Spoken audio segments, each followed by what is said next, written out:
इस्लाम के आखिरी पैगंबर हज़रत मोहम्मद के बारे में चर्चा के दौरान एक बात आपने ज़रूर गौर किया होगा। इसमें कभी भी मोहम्मद साहब की कोई तस्वीर नहीं दिखाई जाती है।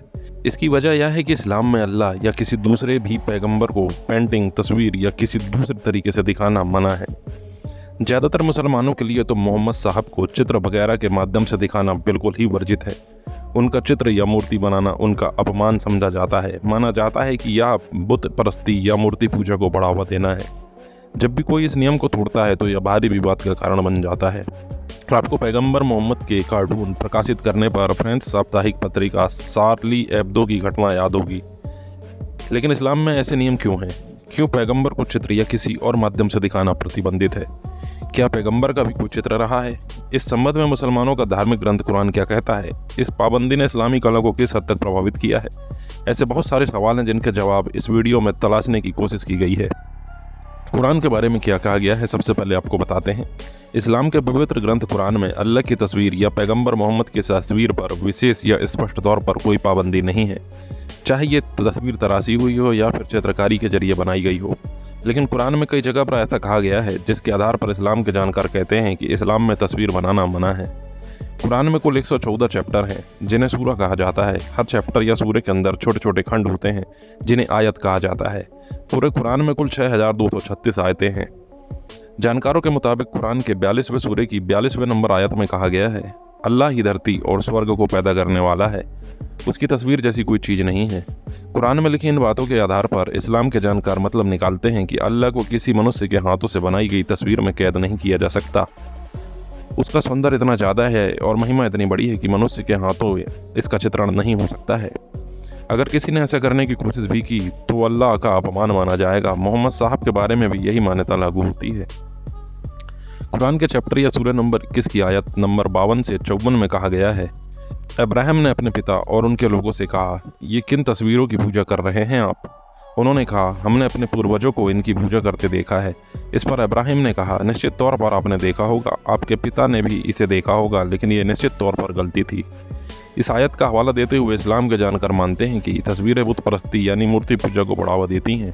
इसका मतलब यह है कि इस्लाम के जानकारों को इस बात की आशंका रहती है कि तस्वीर बनाने से किसी देवी प्रतीक की जगह उसकी आकृति पूजा या उपासना की वस्तु बन सकती है। कुरान में इस बारे में खास तौर पर कुछ नहीं कहा गया है, लेकिन हदीस हज़रत मोहम्मद ने अपने जीवन में जो कहा या उसे हदीस कहा जाता है, मैं तस्वीर बनाने से परहेज के लिए साफ तौर पर कहा गया है। हदीस में इसके बारे में क्या कहा गया है? मोहम्मद साहब ने अपने जीवन में जो कुछ भी कहा और किया उसको हदीस कहा जाता है। मोहम्मद साहब के निधन के बाद उन्हें लिखा गया। हदीस के अनुसार अल्लाह, मोहम्मद, ईसाई और यहूदी परंपरा के सभी प्रमुख पैगंबरों की तस्वीर पर पाबंदी है। यहाँ तक कि इस्लामी परंपरा जीवित प्राणियों की, खासकर मनुष्यों की तस्वीर बनाने पर भी पाबंदी लगाती है। यही वजह है कि इस्लामी कलाकार ज़्यादातर अमूर्त और सजावटी चित्रण की ओर झुकी हुई है। दुनिया भर में बनी मस्जिदों की दीवारों और कुरान के पन्नों पर हमें ज़्यादातर ज्यामिति पैटर्न के नमूने देखने को मिलते हैं। सिया मुसलमानों की परंपरा में ये प्रतिबंध उतने सख्त नहीं है। पर्सिया यानी कि आधुनिक ईरान में बनी 7वीं शताब्दी की मोहम्मद साहब की तस्वीरें आपको मिल सकती हैं। एडिनबरा यूनिवर्सिटी के प्रोफेसर मोना सिद्दीकी मुस्लिम कलाकारों की बनाई मोहम्मद साहब की तस्वीरों का जिक्र करती हैं। ये तस्वीरें मंगोल और ऑटोमन साम्राज्य में बनाई गई थीं। इन तस्वीरों में मोहम्मद साहब के चेहरे को बिल्कुल नहीं दिखाया गया है, लेकिन ये साफ है कि उन्हीं को दर्शाती है। वह कहती हैं ये तस्वीरें मोहम्मद साहब के प्रति समर्पण से प्रेरित होकर बनाई गई थीं। वह कहती हैं ज़्यादातर लोगों ने उनकी तस्वीरें उनके प्रति प्रेम और श्रद्धा की वजह से बनाई थीं। इसका इरादा बुत परस्ती का बिल्कुल भी नहीं था। आखिर कब ये माना गया कि मोहम्मद साहब की तस्वीर बनाना हराम है या इसको पूरी तरह से प्रतिबंधित है? मिशिगन यूनिवर्सिटी में इस्लामी कला की प्रोफेसर क्रिश्चियन ग्रबर के मुताबिक मोहम्मद साहब की काफ़ी तस्वीरें 14वीं शताब्दी की हैं और उस वक्त की तस्वीरों को निजी तौर पर देखा जा सकता है ताकि बुत परस्ती को बढ़ावा न मिले।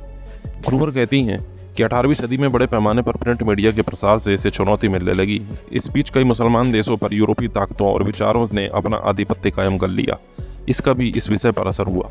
ग्रूबर कहती हैं इस्लामी दुनिया ने इस उपनिवेशवादी विचारधारा का जवाब यह बताकर दिया कि उनका इस्लाम धर्म ईसाई से कितना अलग है। ईसाई धर्म में मूर्ति बनाना, तस्वीर बनाना या पेंटिंग करना बिल्कुल भी मना नहीं है। इसके बाद मोहम्मद साहब की तस्वीरें गायब होने लगती हैं और उनके चित्र या आकृति गढ़ने के खिलाफ एक नई बहस छिड़ गई। लेकिन ज़्यादातर मुस्लिम शोधकर्ता और विद्वान कहते हैं कि शास्त्रीय विद्वानों ने हमेशा से ही मोहम्मद साहब, अल्लाह या दूसरे पैगंबरों की आकृतियाँ या किसी प्रकार के चित्रण की हमेशा निंदा की है। ब्रिटेन की सबसे बड़ी मस्जिदों में से एक लीड्स की मक्का मस्जिद में इमाम कारी आसिम कहते हैं, मध्यकाल में मोहम्मद साहब की बनाई गई कुछ तस्वीरों को हम उनके संदर्भ में समझना होगा। वह कहते हैं, इनमें ज़्यादातर तस्वीरें एक खास रात में एक खास सफ़र की तरफ इशारा करती हैं। इनमें पेड़ या घोड़ा दिखाया गया है। मोहम्मद साहब घोड़े या ऐसी ही किसी चीज़ पर बैठे हुए हैं। मुसलमानों का ऐसा विश्वास है कि मोहम्मद साहब ने ज़मीन से स्वर्ग की यात्रा की थी और यह सफ़र उन्होंने एक खास रात में तय किया था। एक अहम चीज़ यह है कि मोहम्मद साहब के साधारण पोर्ट्रेट पर नहीं है। प्रोफेसर आसिम का भी यह कहना है कि कोई चित्र विषय स्पष्ट नहीं है। एडिनबरा यूनिवर्सिटी में समसामयिक दुनिया में इस्लामिक अध्ययन केंद्र में अल वसीद सेंटर के डायरेक्टर प्रोफेसर ह्यू गोदारे कहते हैं, कुरान और हदीस जैसे स्रोतों से इस मामले में एक मत नहीं है। बाद में मुसलमानों के अंदर इस मुद्दे पर अलग अलग राय दिखने लगी। वह कहते हैं, यह बहस आगे जाकर और मजबूत हो गई, खास तौर पर मोहम्मद इब्न अब्दुल वहाब के आंदोलन की शुरुआत के बाद से। उनका कहना है, निश्चित तौर पर पिछले 200 या संभवतः 300 वर्षों के दौरान इसमें महत्वपूर्ण बदलाव हुए हैं।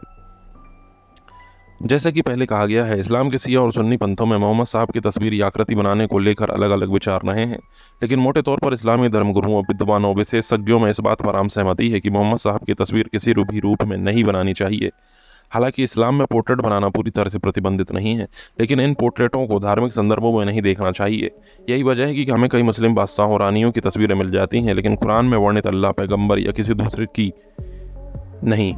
इससे इस्लामी देशों में कला के एक नए रूप का उदय हुआ। जहां हम हिंदू मंदिरों में देवी देवताओं के चित्र देखते हैं और यूरोपीय चर्चों में यीशु, मरियम या अन्य संतों की, वहीं मस्जिदें ज्यामितीय आकृतियों में सजी होती हैं। उनमें कैलीग्राफी और जालीनुमा संरचनाएं होती हैं। चूंकि पैगंबर की आकृति बनाने पर प्रतिबंध है, लिहाजा कुछ लोगों ने इसके निरूपण के लिए एक नए तरीके के अपनाने शुरू किए। इसी क्रम में ऑटोमन साम्राज्य में हिलिया जैसे दृश्य रूपों का उदय हुआ। यह एक कैलीग्राफिक प्रिंट है। यह आयतों का कैलीग्राफिक प्रिंट होता है जिसमें पैगंबर की चर्चा होती है। अब आपको बताते हैं पैगंबर की विवादास्पद तस्वीरें। डेनमार्क के अखबार जिलेंड्स पोस्ट्रेन ने 2005 में सेल्फ सेंसरशिप की आलोचना में एक संपादकीय के साथ मोहम्मद साहब के 12 कार्टून छापे थे। कई मुसलमानों ने इन कार्टूनों को अपमानजनक माना। उनका मानना था कि इस्लाम के प्रति यूरोप की बढ़ती दुश्मनी और मुसलमानों के डर की वजह से इस तरह की चीज़ें सामने आ रही हैं। पैगंबर और आमतौर पर मुसलमानों के चरमपंथियों की तरह दिखाना उनके लिए काफ़ी आपत्तिजनक था। 2011 में पेरिस में शार्ली एब्दो के दफ्तर पर हमला हुआ। कारण यह था कि इस पत्रिका ने थोड़े समय के लिए अपना नाम बदलकर शरिया एब्दो कर दिया था। शरिया यानी इस्लामी कानून। पत्रिका ने एक अंक के लिए अपना ये नाम रखा था और पैगंबर मोहम्मद को मुख्य संपादक बनाने के लिए आमंत्रित किया था। अगले साल इस व्यंग्य पत्रिका ने एक ऐसा अंक प्रकाशित किया जिसमें ऐसे कार्टून थे जिन्हें देखकर लगता था मोहम्मद साहब की आपत्तिजनक आकृति बनाई गई है। ये सब एक इस्लाम विरोधी फिल्म के रिलीज पर हुए हंगामे के बीच हुआ था। 2015 में इस्लामी चरमपंथियों ने शार्ली एब्दो के दफ्तर पर हमला कर 12 लोगों को मार डाला था। ये हमला मोहम्मद साहब के कार्टून छापने के बाद हुआ था। 2015 में ईरानी निर्देशक माजिद मजिदी की film Muhammad the messenger of God ने इस्लामी दुनिया में एक बहस खड़ी कर दी।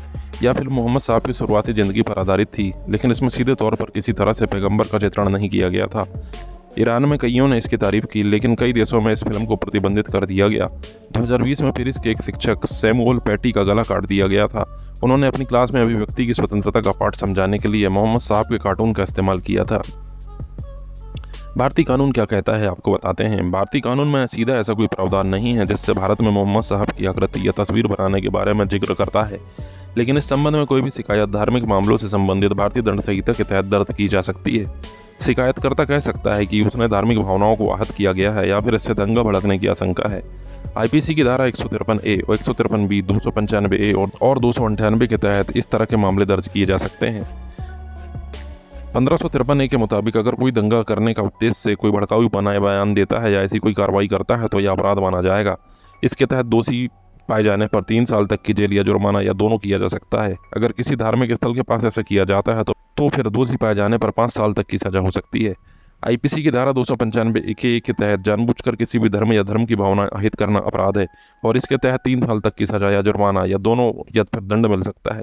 आईपीसी की धारा 298 कहती है किसी व्यक्ति की धार्मिक भावनाओं को ठेस पहुंचाने के उद्देश्य से उसकी धार्मिक सभा या सत्संग में किसी गलत शब्द का उच्चारण करना, शोर मचाना या शरीर का कोई अंग दिखाना, कोई वस्तु रख देना संज्ञेय या जमानती अपराध है। इसमें 1 साल के लिए जेल और जुर्माना दोनों हो सकता है। उम्मीद करते हैं आपको हमारी यह जानकारी अच्छी लगी होगी। वीडियो पसंद आया है तो वीडियो को लाइक करिए। चैनल में पहली बार आए हैं तो चैनल को सब्सक्राइब करिए।